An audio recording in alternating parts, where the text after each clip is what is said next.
8 February election जे ॾींहं ते peoples party SVEEP कंदी। असां हमेशह अवामी ख़िदमत ते यकीन रखियो आहे ऐं अवाम जी ख़िदमत खे पंहिंजो फ़र्ज़ु सम्झी कंदा आहियूं। बलोच नियाणियुनि ऐं ॿारनि मथां तशदुद करण खे कंडेम थो करियां। बलोच असांजा भाइर आहिनि। पंजाब ऐं सिंध जे डोमिसाइल में फ़र्क़ु आहे। पंजाब जो डोमिसाइल रखंदड़ सियासतदाननि खे शेल्टर ॾिनो वञे थो।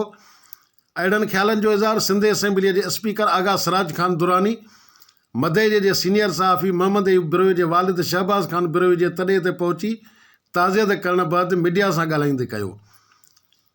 हिन वधीक चयो त सिंध अंदरि ज़रई एंग्रो यूरिया भाण शार्ट करे वापारियुनि पारां ब्लैक मार्केटिंग करण ते अफ़सोस आहे।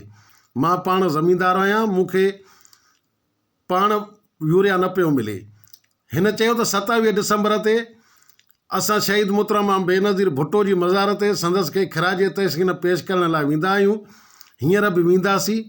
27 डिसंबर असां कारो ॾींहुं करे मल्हाईंदा आहियूं। इलाही वॾी पार्टी आहे ऐं पोयनि 15 सालनि में जेके हुननि कम कया आहिनि उन्हनि जे करे हमेशह हर 5 साले खां पोइ अवाम असांखे वोट कंदो आहे ऐं हाणे बि असांजी उहा ई उमेदु आहे त हिन दफ़े बि अवाम असांखे वोट कंदो।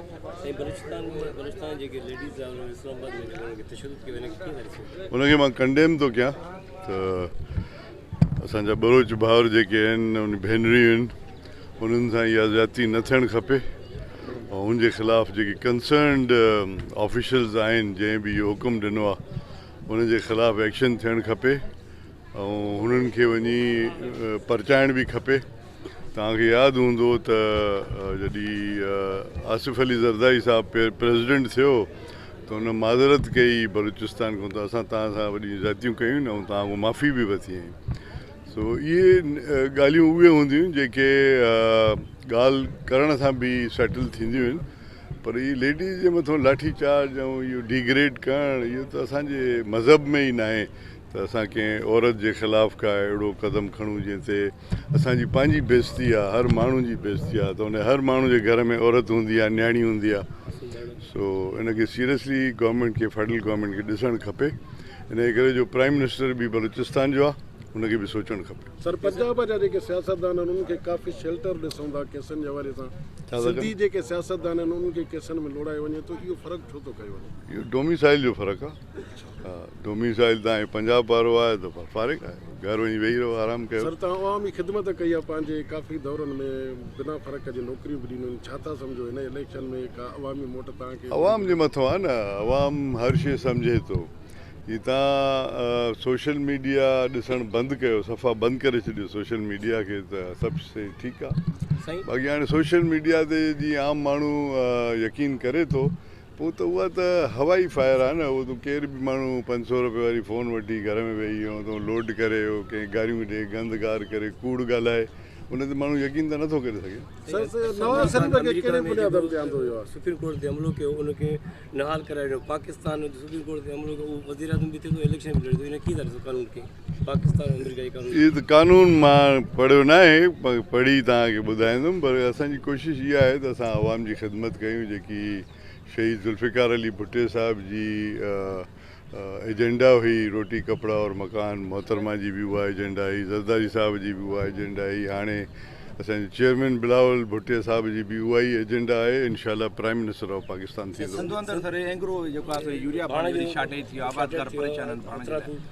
उन्हनि खे असां कंडेम था कयूं त हीअ न करणु खपे। इन करे जो सीज़न हूंदी आहे, हीअ सीज़न अलाह सां ई चेंज कंदो आहे। ॿियो कंहिंखे हिमत कोन्हे त थधि जी सीज़न में कहिड़ो क्रॉप थिए थो ऐं गर्मियुनि में कहिड़ो थिए थो। ऐं जॾहिं उहो टाइम निकिरी वञे थो त नेचुरली आबादगार खे नुक़सानु थिए थो। मां पाण आबादगार आहियां, मां पाण फील कयां थो कि मूंखे एतिरो नुक़सानु थिए थो त ग़रीब माण्हू खे केतिरो थींदो हूंदो। सो उन्हनि खे सोचणु खपे।